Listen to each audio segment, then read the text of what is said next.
So tonight, we are going to study about Summer in the Psalms for the month of August po.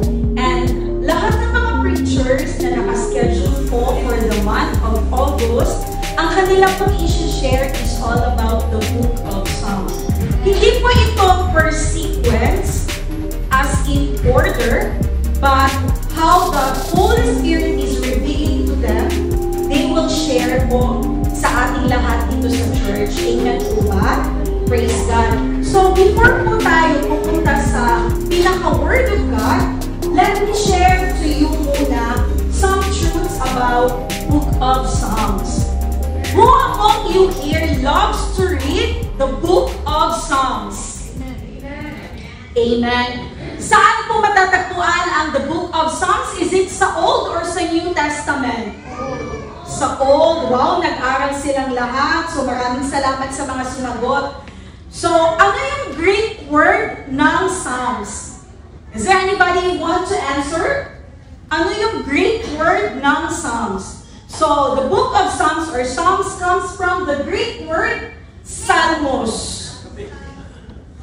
Can you say it? Psalmos. Psalmos. Amen. In Hebrew, the book is known as Tehillim. Tehillim. Amen. So that is the Hebrew word of Psalms, Tehillim. Meaning po ay praises, which is reflecting its content of songs and poems praising God. Amen? So when we read the book of Psalms, madami po tayong mai-encounter na mga praises. Amen po ba? Mga thanksgiving verses. Amen? So church, the book of Psalms actually was adopted into Latin as Psalme. Can you say it again? Psalme. Psalme. And then into English po ay Psalms. Amen? So itong book of Psalms, it is the longest book in the Bible. So may nakakaalam ba dito ilang chapters ang the book of Psalms? 150 chapters po. Meron ang ating the book of Psalms. Amen? So it is the longest book in the Bible. And it is divided into 5 books po. So na-research ko lang po siya. Hindi po ako yung very intelligent na theologian po. So ayan po, na-divide po siya into 5 books. Accordingly, sa gilid po may nakalagay na first book is from chapter 1 to 41. Second book is from chapters 42 to 72 and so on. Amen? So, there are multiple authors from the book of Psalms. And sino dito yung nakakakilala sa isa sa mga authors na who is very famous? Sino po? David. Praise God. Praise God po. Wow, yes po, si David po ay may naisulat, according po sa pag-research natin, may naisulat po na 73 chapters po sa the book of Psalms. And there are so many authors pa po. Amen? So church, no matter what season of life you are in right now, especially this season, especially this summer, may I remind you that the book of Psalms will bring comfort to you. Amen? If you are facing any challenge, and may nakalagay po dyan na reference kung saan natin makikita. If you will talk about lament from the book of Psalms, actually it expresses deep sorrow, grief, and sometimes seeking God's intervention during difficult times. So, ito pong the book of Psalms, actually it's like a mini Bible kasi nandun na po lahat ng emotions, mga kwento that could really give you encouragement and to look unto God. Amen po ba? So, second po, of course, meron ding praise or hymns. And mostly po, ginagamit po siya sa worship team when they are praising and worshiping our Lord. Amen po ba? So it focused actually on praising God, His character, His attributes, His works. So madami tayong mababasa dyan from the book of Psalms, chapter 100, 145, and even 150. So pangatlo po, meron po tayong thanksgiving. When you give thanks to God, when you are full of gratitude in your heart, we use the book of Psalms because it expresses gratitude to God for some specific blessings and even also your answers to your prayers. Amen po ba? So, kung kayo po ay gusto nyong magbigay ng thanksgiving, you may read it from the book of Psalms, chapter 100, 103, and so on. Madami pa. So, also one of the categories is all about royal. It's focusing our King of Kings, our Lord of Lords, whether it is the earthly King of Israel or the future Messiah. Amen po ba? We often celebrate God's sovereignty and the King's reign when we are going to read the book of Psalms. It's all about its royal. And also, from the book of Psalms, we will also read all about God's wisdom. Amen? So it offers us guidance on how to live a righteous and wise life. So you may also check the reference and you may go through. If you love to read the book of Psalms right after this service or whenever you have a free time. So there is also imprecatory. It means call for God's judgment and wrath upon enemies. It is actually expressing very intense anger and a desire for justice. So kung mababasa niyo po yung book of Exodus, Lamentations, so mababasa din po yan sa the book of Psalms, dito po sa chapter 5 or 7 or 35 and so on. So madami pong pagpipilian dito po sa the book of Psalms. Meron din pong pilgrimage. It's all about the songs of ascent, which were sung by the travelers as they journey to Jerusalem. So lastly po, meron pong all about enthronement, which is this psalm celebrate God's reign and kingship. Amen po ba? So madami tayong mababasa and madaming mga encouragement from the book of Psalms. And to summarize, ano ba yung purpose in reading the book of Psalms? Is Psalms call us to worship our one and only God who rules all things by remembering and trusting His promises. Amen? So church, welcome to our new series, Summer in the Psalms. Amen? Amen. Praise God. So first question before tayo mag-start, what is considered a blessed life? So meron bang makasagot? What is considered a blessed life? Maybe some of us, we consider to have a blessed life when we already have our family, our partner, our new career, new home, salary increase, amen?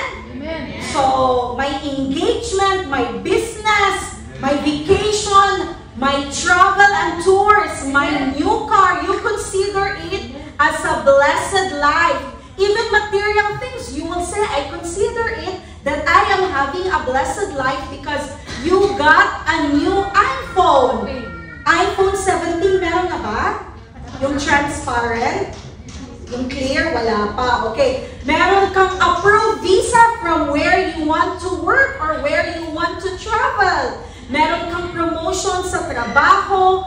Meron kang malaking savings. So you consider it as a blessed life. And I know each one of us, we always have this desire. And kapag we reach to the maximum level na yung desire natin ay nasagot na ng ating Panginoong Diyos, our prayers are already answered, tayo'y magpo-post ng hashtag Blessed Life. Amen? So, itong hashtag po na blessed life, actually, it is often used on social media, especially sa Facebook, sa Instagram, or maybe if you are still using Twitter, na ngayon ay X na, o di kaya ay sa TikTok sa pagpo-post blessed life, because you want to express yung gratitude mo, yung kasiyahan ng puso mo, yung positive experience mo, those simple pleasures, even to your significant achievements in life. And I am sure hindi lang ako ang nagpo-post ng I am blessed or blessed life. I guess most of us used to do that. Amen po ba? Dahil ganun na lang ang joy sa puso natin kapag na-witness natin ang kabutihan ng Panginoong Diyos. Amen? Amen. But church, many today, actually, the word blessed has come to mean of financial success or material wealth. Parang yun na lang yung pinaka-source nila na when they said that they are blessed or they are having hashtag blessed life, it means nakaluwang-luwang sila. Naramdaman mo yung nakaluwang-luwang, naka-LL. Hindi naka-GG. Yung gipit na gipit. So naka-LL, yun yung minsan nag-hashtag ng hashtag blessed life. However, sa atin po, it is very much important to recognize that the Bible actually doesn't define blessing in terms only of financial prosperity. Amen po ba? Amen, praise God. Pero po, dahil sa kabutihan ng ating Panginoong Diyos, and because of His richness in heaven, finances can be part of a blessed life. Hindi naman tayo pababayaan ng ating Panginoong Diyos dahil He is our good provider. Amen po ba? Praise God. So, may mga times po that they are not actually the core of what Scripture means by being blessed. Amen? Bihira lang tayong nakaka-encounter ng Scripture na being blessed is only finances, is only money. If we limit this idea of blessing to wealth, then sad to say, church, we miss the Bible, what it means to have really a blessing in life. Amen po ba? So in the Bible, church, the blessed life is described as a sense of God's presence. Amen? When God is with us, we are blessed. Amen? Not just actually blessed, but we are highly favored. Amen? And this is true of meaning of being blessed, living in the alignment with God's plan and experiencing only His peace, comfort, and fulfillment. Amen po ba? Church, ultimately, this is what we all desire. Whether ikaw ay follower ni Jesus, or may kakilala kang hindi believer or follower ni Jesus, but we are longing for contentment, we are longing for security, we are longing for happiness, and we are longing for a sense of purpose. But actually, it can often feel just out of reach, like an elusive treasure. Tonight, church, allow me to share to you or to answer this question, what it truly means to live a blessed life according to God's Word. Amen? Amen. Praise God. So, tayo po muna ay manalangin. Let us all bow down our heads. Father God, maraming salamat, O Lord. We give you all the glory, honor, and praise, O Father God. For we do believe, O Lord Jesus, that you are the one who sent your Spirit to cultivate our hearts, to open our spiritual eyes and our spiritual ears. Thank you, O Holy Spirit, for being our teacher tonight. This we ask in the name of Jesus. Amen and amen. Praise God. So, the title of our topic for tonight is A Blessed Life from the book of Psalm 1. Amen? So tonight we are going to explore the book of Psalm chapter 1 and uncover what it truly means to live a blessed life. Not according to the world, but according to the Word of God. Amen? Sabi nga po ni John Maxwell, life is a matter of what? Choices. And every choice you make makes you. Naniniwala ba tayo doon? Every choice you make makes you. Amen? So tonight we will reflect on the contrasting paths of righteousness and ungodly. Amen? We are going to examine how God's guidance and His Word play a very significant role in our everyday choices. Amen? So ito pong book of Psalm chapter 1 ay may 6 lang po siyang verses. Okay? So, but this is not actually the shortest book of Psalm na meron sa Psalms 150 ka-chapters. So this is having 6 verses. So mag-start po tayo sa chapter 1, verses 1 to 3. Blessed is the man who walks not in the counsel of the ungodly, nor stands in the path of sinners, nor sits in the seat of the scornful. But his delight is in the law of the Lord, and in his law he meditates day and night. He shall be like a tree planted by the rivers of water that brings forth its fruit in its season, whose leaf also shall not wither, and whatever he does shall prosper. So continue. The ungodly are not so, but are like the chaff which the wind drives away. Therefore the ungodly shall not stand in the judgment, nor sinners in the congregation of the righteous. Lastly, verse 6, for the Lord knows the way of the righteous, but the way of the ungodly shall perish. Amen? Church, Psalm chapter 1 begins to describe what is a blessed man. What is to be a blessed person. Amen po ba? So, blessed is the man. So, here po, nilagay dito yung 3 warning against 3 progressive steps. So, dito malalaman natin ano pa yung 3 progressive steps, and they are actually action verb na palagi natin ginagawa. So, ito po, i-enumerate ko lamang. Blessed is the man who does not what? Walk in the counsel of the ungodly. And number 2, who does not stand in the path of sinners. And number 3, who does not sit in the seat of the scornful. Church, each step represents actually a deeper level of engagement with ungodly influences.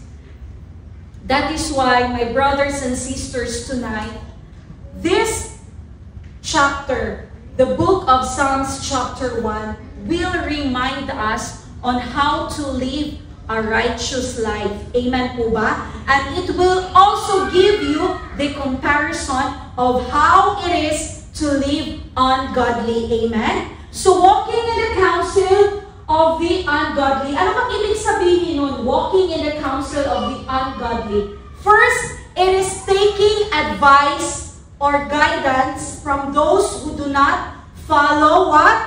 God's ways. And second, it involves listening to and valuing the world's opinions over God's truth.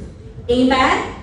My brothers and sisters, in today's culture, this could mean that we are listening and allowing media, our friends, our colleagues, our workmates, any societal norms to shape up our decisions and also our priorities. Like you do not consult or inquire God, but you are allowing them to pollute your mind. Amen po ba? It's about actually adopting perspectives that might seem logical because they will say, practical na kasi ngayon, be, okay lang naman na ganito ang gawin mo sa buhay because mahirap naman kasi kapag mag-pursue kayo kaagad.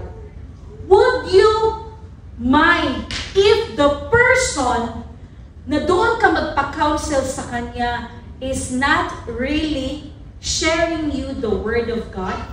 Magpapa-counsel ka sa isang tao but this person is not actually giving you God's encouragement word. He's only giving you His own personal. Ito lang naman beha ang personal kong idea or suggestion sa'yo or gives you motivation.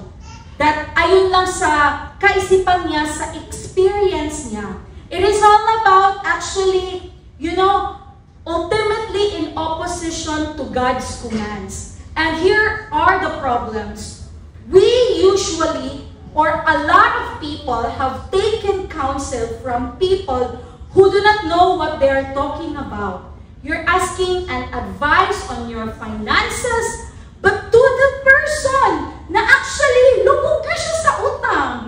So, how you are getting an advice to that person? Actually, there's no condemnation here, but we need to tell na if you will be asking for an advice or to have a counsel, you will direct to the person who can really lead you, to direct you on what is the righteous way. Amen po ba? And sometimes you are getting counsel from somebody who is not married yet. Pero doon ka nagpapakonsulta about sa married life mo. Or doon ka nagpapakonsulta when you are going to get married. Tama ba to?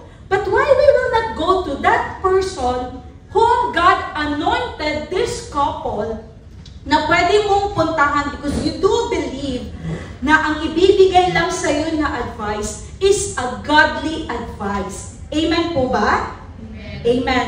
And there are times also that you will get a counsel from somebody who demonstrate and they do not even demonstrate their own life in a godly way or in a righteous way.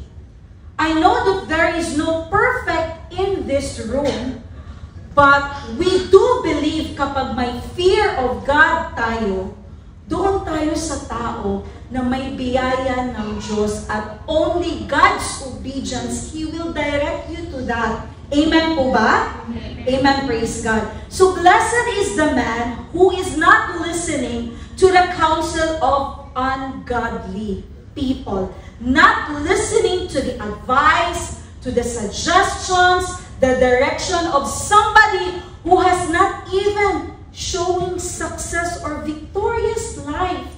Amen? Amen. Amen, praise God. So tayo po ba ay nag-try na o doon tayo nagpapakonsulta sa kakilala nating albularyo or mambuhula? Ano kaya yung mangyayari sa 2026? Ako ba'y makakapunta ng States or ng Canada? Or mag-i-inquire tayo in prayers kay Lord and to seek God to whom I can ask counsel. Amen? Mahalaga po yung counsel kasi next to counsel po is yung person po ay magpapadisciple po siya for him to be guided, to be led according to God's path. Amen po ba? So pangalawa po is standing in the way of the sinners.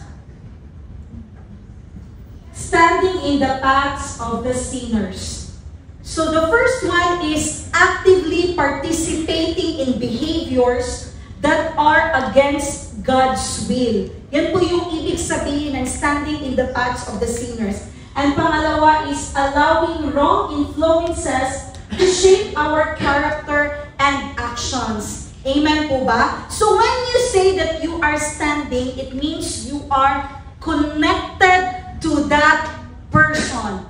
A blessed man or a blessed person is not connected to the path of the sinners. Amen po ba? Can I get an amen? Amen. It goes beyond hearing ungodly advice and it begins to affect the choices we make. Narinig mo na yung advice na yun na hindi ungodly. Ngayon, ang ginawa mo is you get connected to that person who is ungodly. It may look like compromising your values, compromising you being a Christian, a believer of Jesus Christ, just to fit in that group. Amen? So there are times that when they live their lives for the here and now, they only consider what is to come. Bahala na to. Ito na lang yung gagawin ko. I will just pursue this dahil matagal ko nang hinihintay. I will be connected to that person. Even if alam ko na kapag tutuhanan ko to at kaming dalawa ay magpupurso, alam ko naman na may grace ang ating Panginoong Diyos. Yun church. Yun yung sinasabi na grace actually is not a license. But actually, grace should transform you when you are already in the grace of our Lord Jesus Christ. Amen po ba? They do not consider the purpose and the meaning of their lives. They will just only simply say, alam ko naman na may consequences na mangyayari.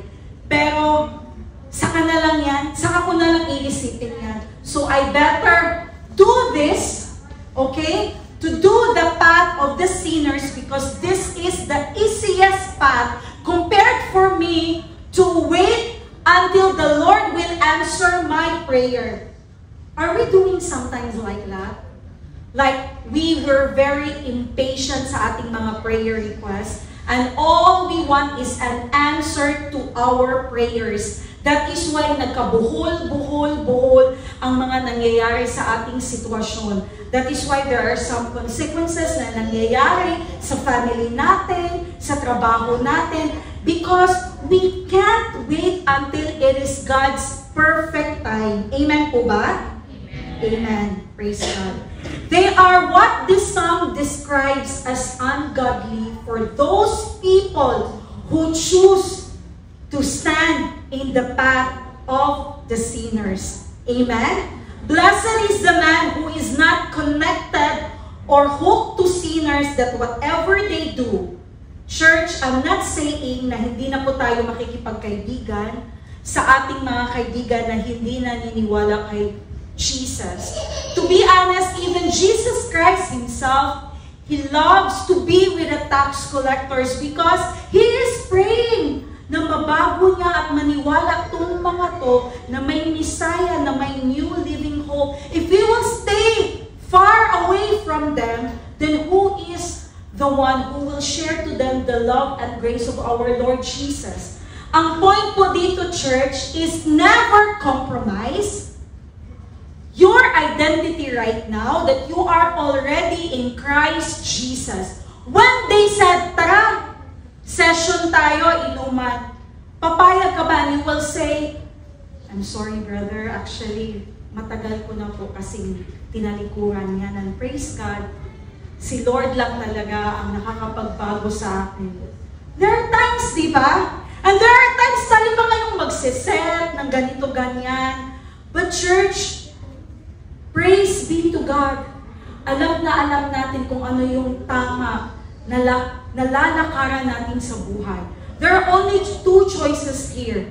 Either you will go in the righteous path or the path of the ungodly. Amen po ba? So the last one represents actually the deepest level of ungodly influence, which is sitting in the seat of the scornful. It means it is taking pleasure to do ungodly behavior and even mocks those who follow God's ways.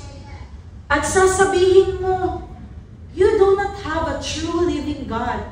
Dahil even nga ikaw mismo ngayon, hindi ka pa gumaling, hindi ka pa nabiyayaan ng trabaho, you still remain single, and then you are telling to me that there is a new hope in the Lord Jesus? Sino man yan? I don't believe that. That is why this is the deepest level of ungodly influences. Because first, you are not just walking in the path of the ungodly. Dati-rati nakikinig ka lang sa mga sinasabi. Nakikita mo lang sa social media. Tapos yung sitting naman, you got connected to that person who is ungodly. Sumasabay ka sa kanya. Tapos, ikaw naman, sige lang ng sige. Wala namang brother or sister nakakita. Sa akin, kami lang naman. Yun yung iniisip natin. And then third, sitting in the seat of the scornful. Ito yung mas mahirap, church. This is the deepest level of ungodly influence. Dahil bakit? Talagang dinideclare na natin na ito na yung pamumuhay ko. I'm living what I want. I'm not living according to the will of God, but I am living to my own happiness. I'm controlling my own life. And walang makakapagtanggal kung ano man yung gusto ko, gugustuhin ko. And nobody will control my life except me only. Yung ako lang. Ako lang ang may control. Ako lang ang gagawa nito. Like, you don't need anyone. But doon ka, sitting in the seat of the scornful, it means, church, doon ka, alam mo yun, you're going into a deeper level of ungodly influence that even if you heard and you know who is Jesus Christ, but still your heart is so hard that you do not accept Him as your Lord and Savior. Even nashiran ka na ng kasamahan mo sa trabaho or kasamahan mo sa flat, but you are still denying that there is no God. And this is the people who are mocking Jesus. He is not the true living God. He's not the Messiah. He's just only a prophet. He's just only a messenger. This is to take an attitude of pride and rebellion against God's truth. You are not longing for God. Your heart is full of anger. Your heart is full of hatred. That you want only to live in a darkness life. Amen po ba? Church, at this point, a person is no longer just influenced by the world, but actually, he became aligned into it. He's already longing for any addiction that will crave worldly things. He's only craving for all the worldly things. I'm happy. I have my wealth. I have my boyfriend, my girlfriend. Anytime I don't have any responsibilities in life. I don't need to go to a Bible study. I'm not obliged to go to the church. These are the people, church, na talagang ayaw nila makinig sa salita ng Diyos. These people really totally diving into sin because they don't want to try to reconcile their relationship to God. This could be seen in a hardened heart that ridicules spiritual principles. Do not believe in prayer because God will not answer. These are the kind of people who will say that, why pray? I'm getting what I want. What? For what? If I will pray, it's only the same. Nothing will happen. Ito yung mga tao na talagang they are diving into sin and for them, they don't want God sa buhay nila. Amen po ba? So church, dapat nating tandaan Blessed is the man who do not walk in the path of the sinners, who do not sit in the path of the ungodly, and those who do not sit in the seat of the scornful. Amen po ba? So, nabibigyan ko kayo ng idea kung ano yung ibig sabihin nung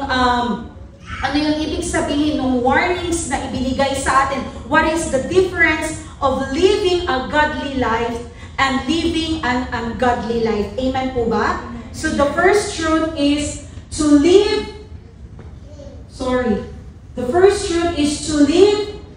a blessed life. Choose to what? Choose to follow God's wisdom and guidance rather than the advice and patterns of the world. Amen? So, nakuha po ba natin when we are going to live a righteous life, to live a blessed life, we need to follow God's wisdom. Amen? And guidance rather than the advice and patterns of this world that we are living. Amen? So verse 2 po is that, but his delight is in the law of the Lord, and in his law he meditates day and night. Amen? Can you say his delight? His delight. Church, the word delight here is not just an emotion. You cannot just compare it to eating a very rocky road ice cream and ninanamnam mo siya dahil sa init at ang sarap. Tapos dito naman after, yung halo-halo na madaming leche flan, madaming ube, tapos may pizza. Alam mo yun? You are delighting. Here, delighting is not just an emotion, church, but delighting in God is a way of life that is actually expressed through worship, through prayer, and through obedience of His commands. Amen po ba? Amen. Church, delighting in the Lord leads to a transformative experience, bringing joy, purpose, and a deeper understanding of God. I love how the psalmist write this verse, but his delight is in the law of the Lord. He did not say that, but he obeyed the law of the Lord. When we say obey, parang di ba ang hirap dahil may mga dapat kang sundin, may mga do's and don'ts. But when you say delight, it gives you like a joy in your heart that I really want to do what I want to do. And I'm loving it. Yung talagang magkakaroon ka ng time to read the Word of God because you love it. Amen po ba? Amen. Amen. Praise God. And here po, church, to truly experience the blessed life, we are actually called to delight in God's Word and His ways in Him. Amen?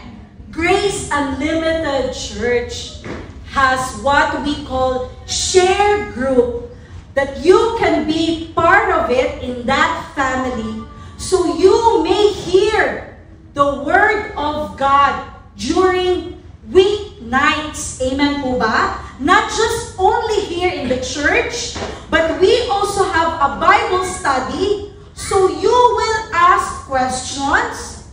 At the same time, you will reflect doon sa salita ng Diyos na na-share sa Bible study. Amen po ba? So that is why we are actually persistently praying that each one of us here will be part of the share group either in Sharjah, Dubai, or Abu Dhabi. Either you want it online or you want it a physical meeting. Dahil mahalaga po ang Bible study. If you will just listen the Word of God here, it cannot just cultivate you. But when you study the Word of God, you will be amazed about the grace of God. Nung nakaraan lang po, this week, yesterday, last night, sa Sharjah, and nung Thursday po sa Team Dubai, we had this what we call in the Bible study. Ano nga yung series natin?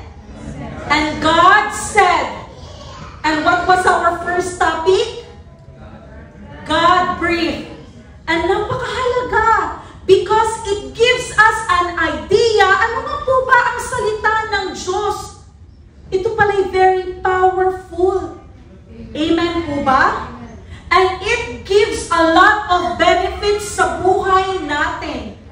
I cannot just think of a person na why it is, if we are follower of Jesus, if we love Jesus, why we don't get chance to study the Word of God, even not with group or share group, but alone. Is our life being a Christian is only exclusive in these four corners?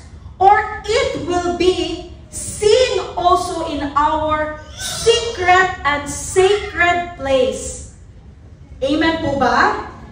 Amen. Praise God. The book of Psalm chapter 1 verse 2 actually, it teaches us that the key to a blessed life is what?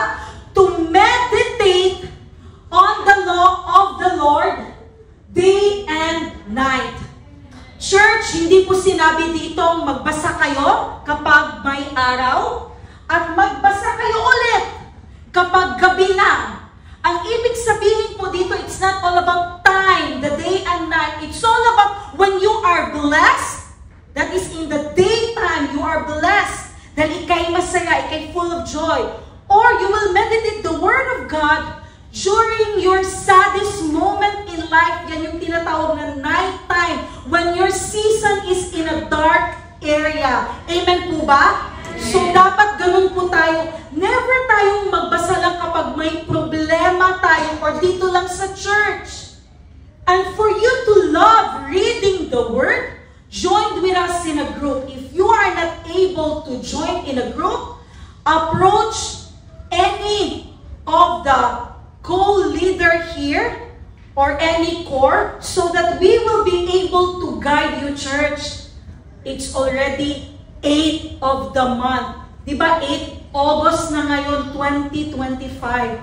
We need to, ano mo yun, yung ma-refresh yung soul natin. And we need also to input more para mabusog naman ang ating spirit. Amen po ba? Amen. Amen. Praise God. The law of the Lord actually refers to the God's instructions, commands, and teachings. Dahil as revealed in the scripture, God gave to guide His people in living a holy, righteous, and blessed life. If there will be no studying the Word of God, you will not be aware of what will happen into your life in times of you are in your down season. Whom you gonna talk to? Whom you gonna call? Ghostbuster? Huh? Whom you gonna call in times of down season in life? You will call on to God. Amen?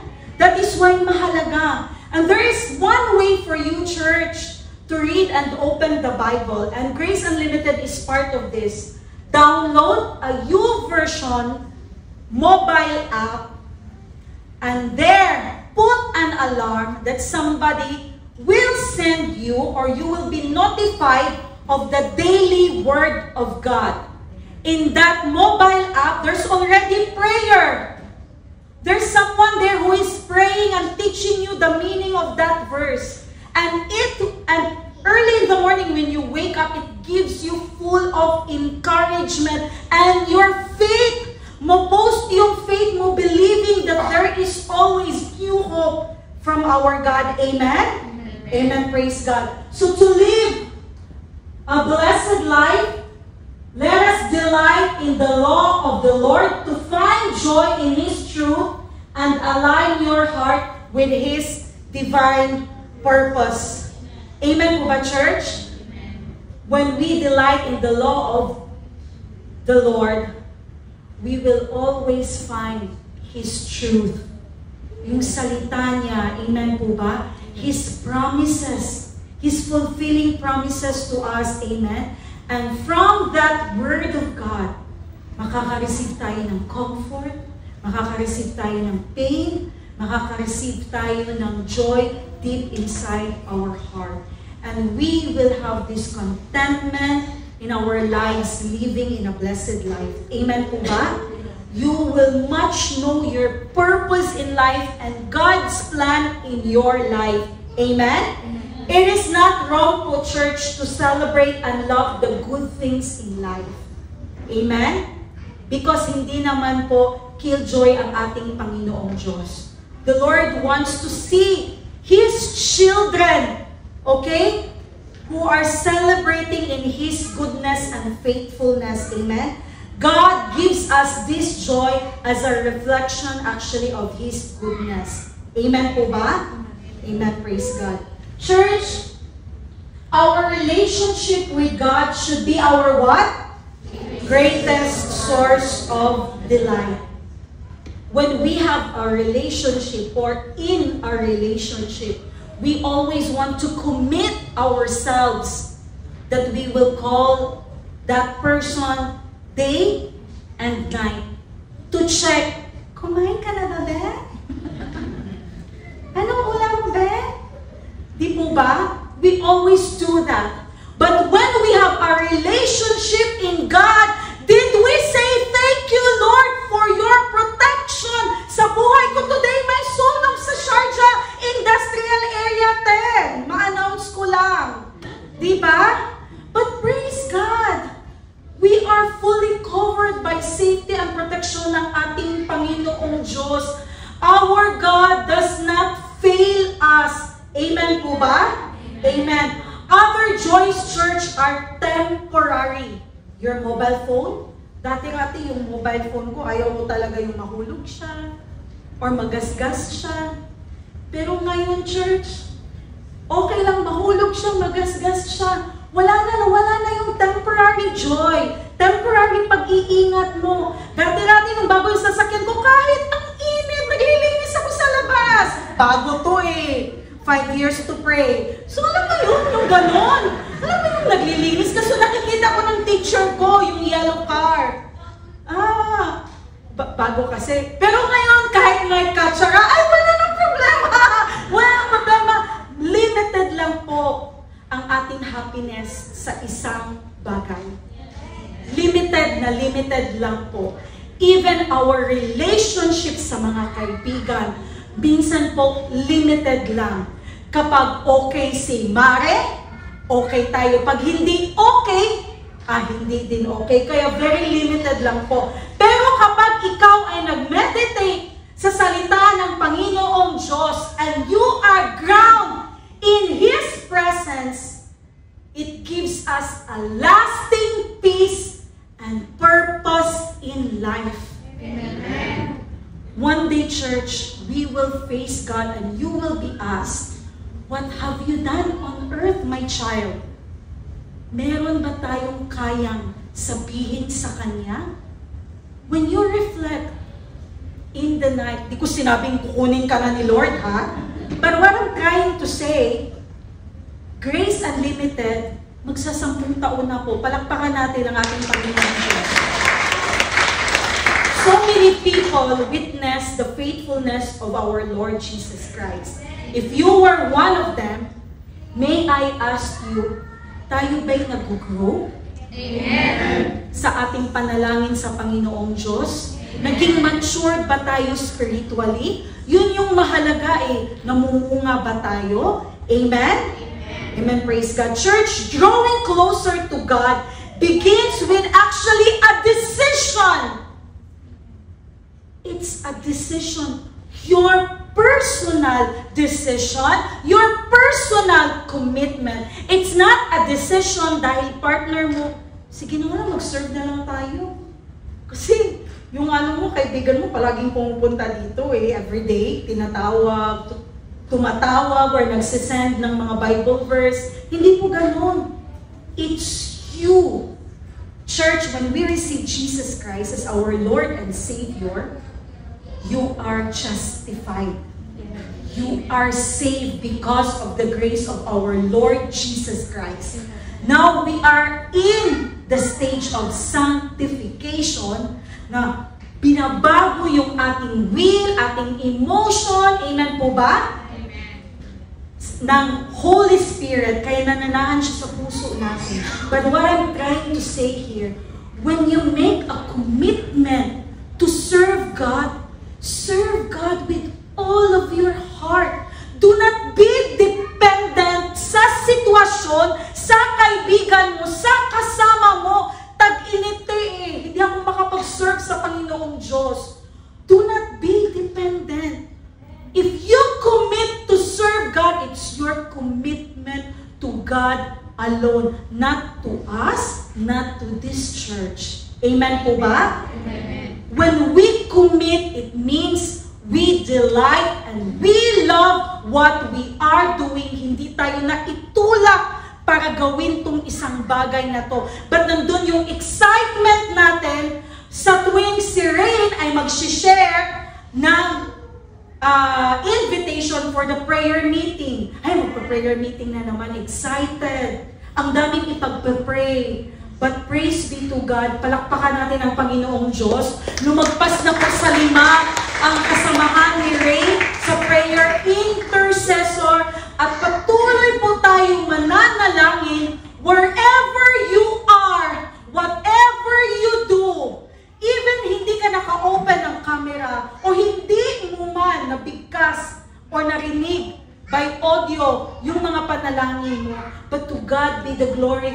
Your presence is enough to give boast. Alam mo yun, para mag-boast yung boldness and confidence ng mga kasamahan mo, ng mga prayer leaders natin, na prayer is powerful and it is working. Amen po ba? Palakpakan natin ang ating Panginoong Diyos.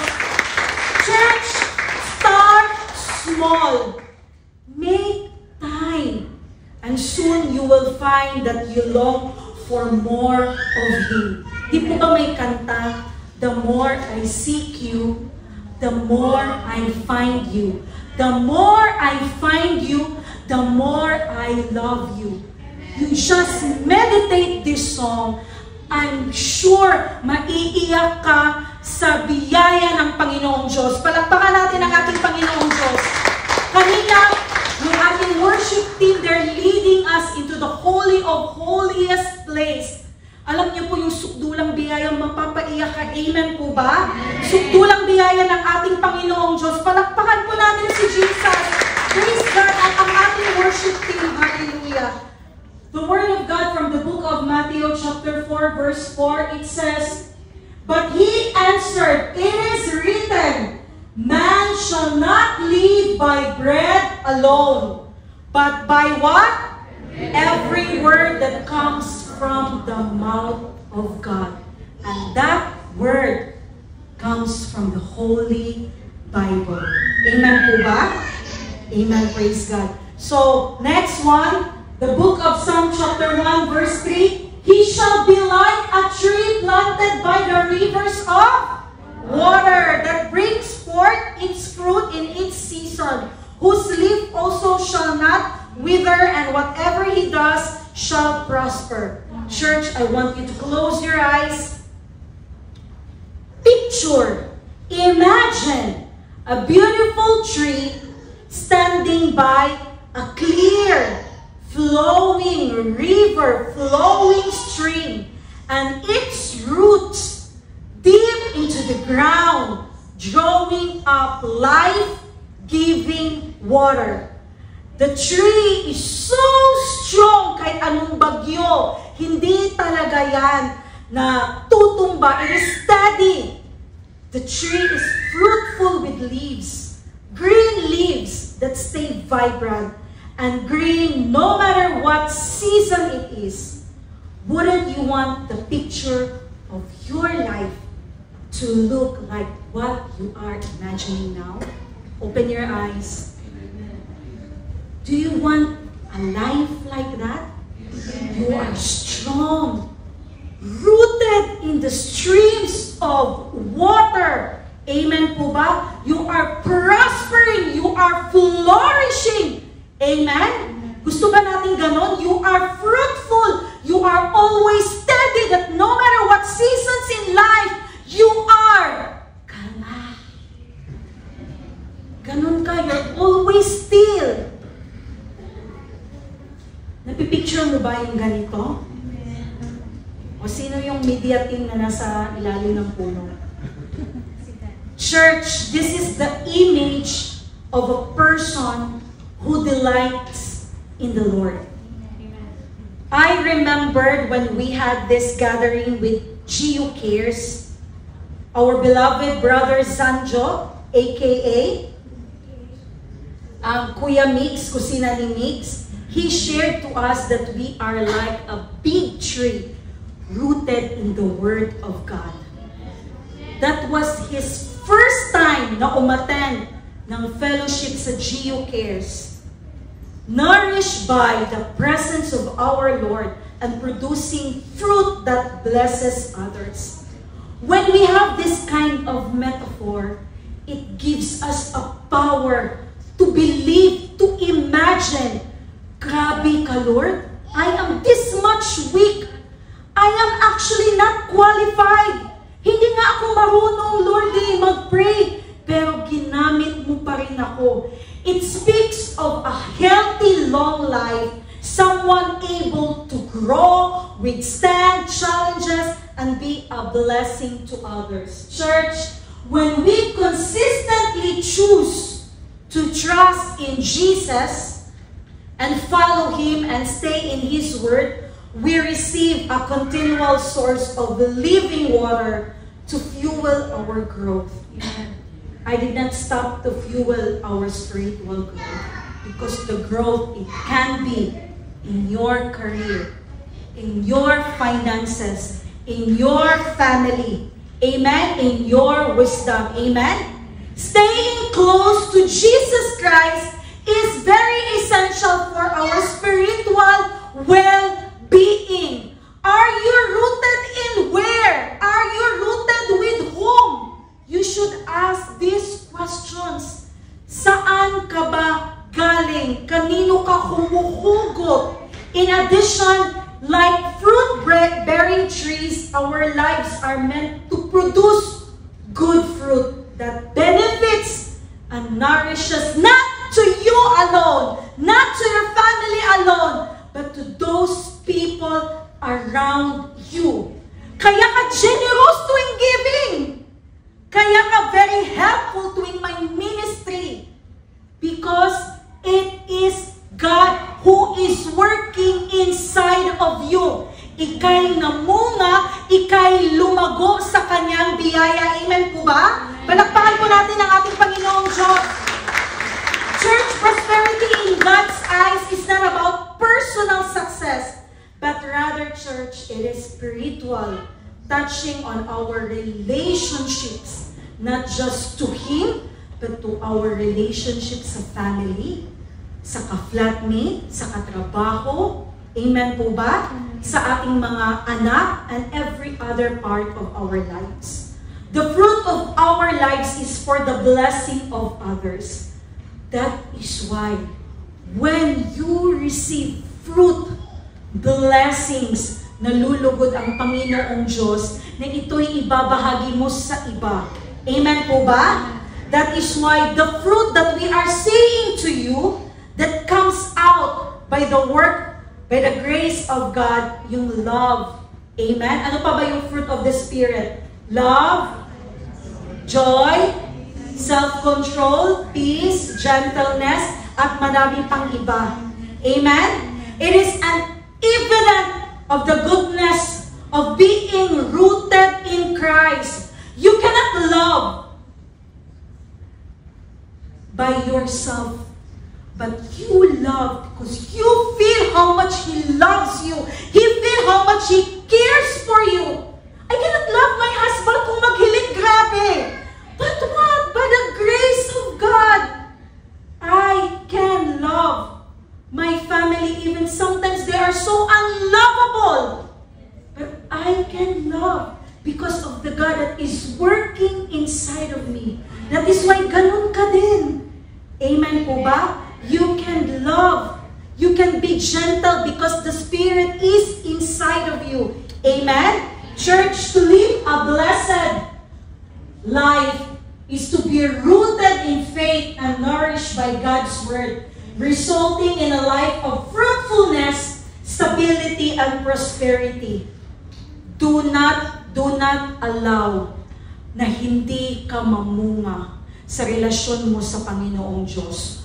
Walang patay sa Panginoong Diyos. Lahat tayo ay resurrected in His presence. Amen po ba? That is why we receive new life in Christ. Amen po ba? You will be abundant. You will be healed. You are already healed pala. You have favors upon favors in Christ. You are protected. Never allow na sa relationship mo sa Panginoong Diyos, ikaw pa din ay the same 10 years or 5 years back.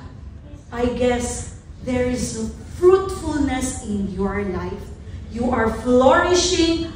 You are becoming productive person. Amen po ba? And that is the privilege because God's idea actually is always to have His children magkakaroon ng prosperity in life. Amen? Amen. Amen. Praise God. The book of Psalm chapter 1 verse 4 says, "The ungodly are not so, but are like the chaff which the wind drives away." Church, nakikita na ba kayo ng chaff? Chaff, chaff, hooray! Di ba? Sorry. Joke lang. Church, ganito po yung itsura. Kung meron kayong, alam mo yung palayan sa inyo, sa probinsya, di po ba yung rice field, ganyan kinukuha ng harvest time. The chaff actually is the husk of grain that is blown away by the wind during threshing, representing something insignificant and without lasting value. Yan po yung sinasabi nila na, ano yun? Hipa or tahip, tinatahip. Yung ginaganon, tapos inaano natin para they will flown by the wind. Yung pagtatahip, yun ba yung tamang Tagalog word? The process of separating chaff from the grain is called winnowing, yung paggaganon, yung pagtatahip. This is actually typically done by using wind or air to blow away the lighter chaff while the heavier grains fall down. Church, while the righteous person is compared to a fruitful, flourishing tree, the ungodly, sad to say, are like chaff. Dry, light, and easy to be blown away by the wind. The chaff is worthless husk that covers the grain before maging rice, has no substance or value. While in this process, sa pagtatahip, church, it's separated and discarded because it serves no lasting purpose. That is the life of ungodly. There is no purpose. It is very dry and easily blown by any circumstances. But a life rooted in Christ will always bear fruit that blesses other people. But a life apart from God, no matter how successful you are, no matter how qualified you are, no matter how ilang mga followers meron ka at naging sikat ka, it is ultimately short-lived. Because only God can prosper your life and can add numbers and years sa buhay mo. It lacks eternal impact. The pleasures, achievements, and the success of those who do not know Christ might seem substantial for a time, but they are just like this, like the chaff. It's quickly scattered and forgotten. But church, here's the good news. You are not a chaff. You are a son and daughter of our loving, faithful, and living God, because in Christ, He already chose us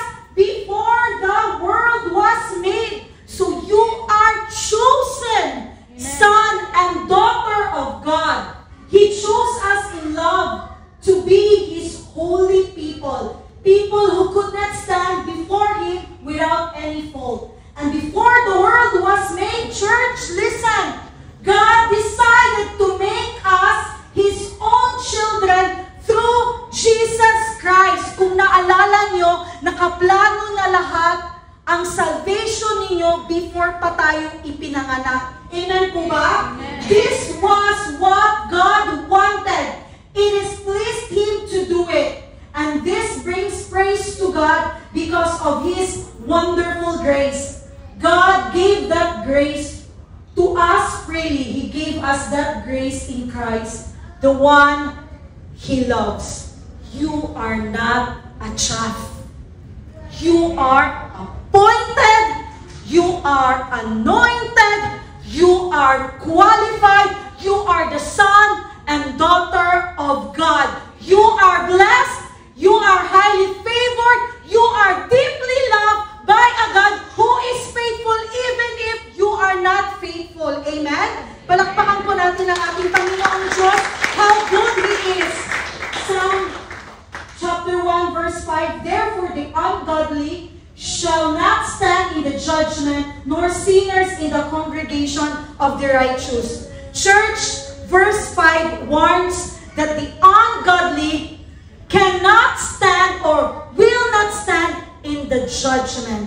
Meaning po, they will not endure when it truly matters, indicating that their actions will always face consequences up there. Amen? On the day of judgment, when God will separate the righteous from the ungodly, those without Jesus Christ in their lives will be excluded from the congregation of the righteous, having no part in the eternal blessings promised by God. That is why, church, moving forward in our lives, we should actually invest in spiritual things. Amen po ba? Amen. Because we will receive eternal blessings promised by our Heavenly Father. Amen? Amen. True prosperity and lasting impact come only from a life rooted in God. Not a life that is rooted from somebody else. Even worldly success is ultimately in vain if it is not connected to Christ and His eternal purpose.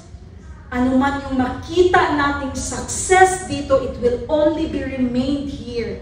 Kaya nga po, nakakasad lang.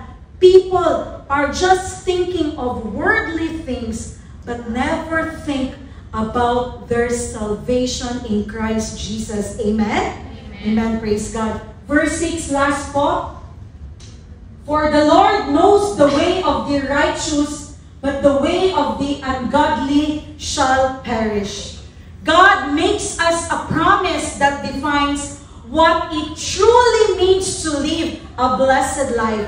It's very important po to understand that in God's eyes, they are not simply good or bad people. The scripture po is very, very clear that all of us are affected by sin, and none actually of us are truly good on our own ways. We are not good by our own selves, by our works. No, we are not good by what we are doing to serve God and worshiping. No, we are not righteous. We are not holy.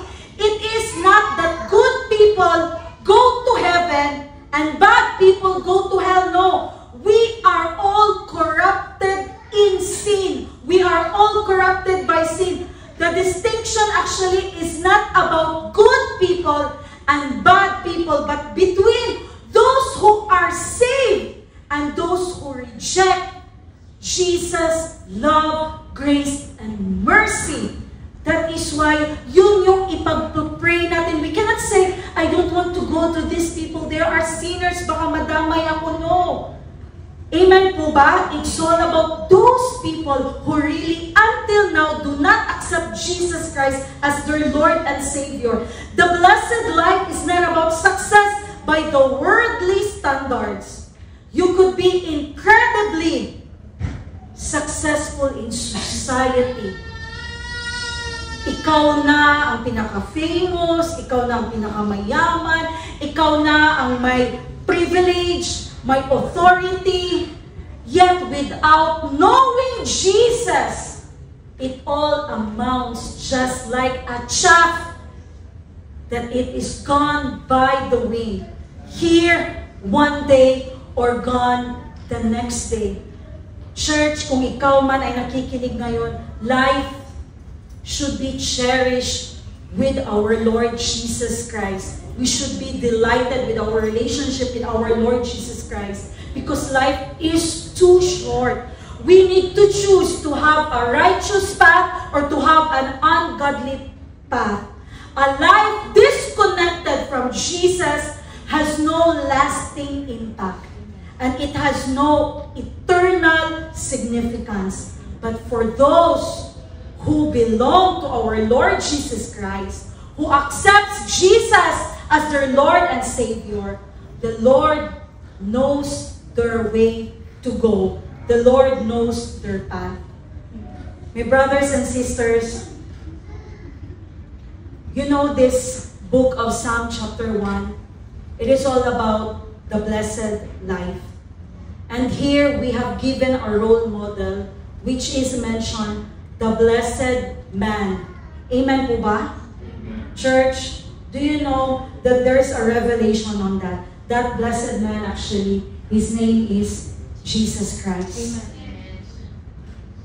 None of us here, we are blessed person without Jesus Christ. Our role model, we are looking unto Him, what He did on the cross.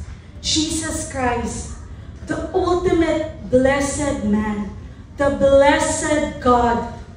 Amen? He's the one who perfectly delighted in the law of the Lord. He lived out God's wisdom in every aspect of His life. That is why He came here on earth. And through His life, death, and resurrection, church, He offers us the ability to be planted in Him. To draw our life and strength from His eternal source. Amen po ba? We can't be blessed. We cannot have a blessed life without our Lord Jesus Christ. Amen po ba? Amen. Jesus sees the pain. Jesus sees our path, which way we will go. Jesus delights in it, and Jesus rewards us. The righteous are those who have received Jesus Christ as a gift of salvation, and their lives are marked by God's presence and favor. Amen po ba, church? Amen. Church, it is having an everlasting relationship with the God who created you, who knows you, who loves you. The Lord actually is longing to walk with you, to stand with you, to sit with you, and experience the fullness of life that only He can offer. And that is the abundance of life. Amen po ba? So, let us delight in Jesus and live the truly blessed life. So, balikan po natin yung tatlong truths about to live a blessed life. Choose to what? Choose to follow God's wisdom and guidance rather than the advice and patterns of the world. Second, church, delight in the law of the Lord to find joy in His truth and align your heart with His divine purpose. And number 3, be rooted in faith and nourished by God's word, resulting in a life of fruitfulness, stability, and prosperity. Amen. Church, all of this, we can't just follow God by our own way. We can't just ask God to do this for us. But actually, because of His righteousness that He has given to us, we have done all those things. Church, the book of 2 Corinthians chapter 5 verse 21, it says, "For He, God, made Him, Jesus, who knew no sin, to be sin for us, that we might become the righteousness of God in Him." Church, my brothers and sisters, yes, it is not really that easy to follow and obey God in the righteous path. That is why we need the power of the Holy Spirit, who can only guide us, who can only empower us, and we need the presence of our Lord Jesus Christ, who is our righteousness. Amen po ba? Because through Jesus Christ and through the finished work of Jesus Christ on that cross, my brothers and sisters, it became easy for all of us. We just need to receive His grace, to receive His love, to receive His mercy. And the rest will be our history with our Lord Jesus Christ. Amen po ba? So my brothers and sisters, to God be the glory. Maraming salamat sa pakikinig.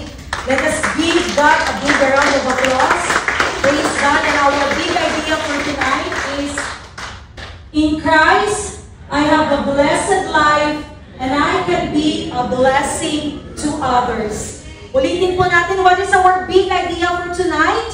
In Christ, I have a blessed life and I can be a blessing to others. Amen. Let us all stand up po.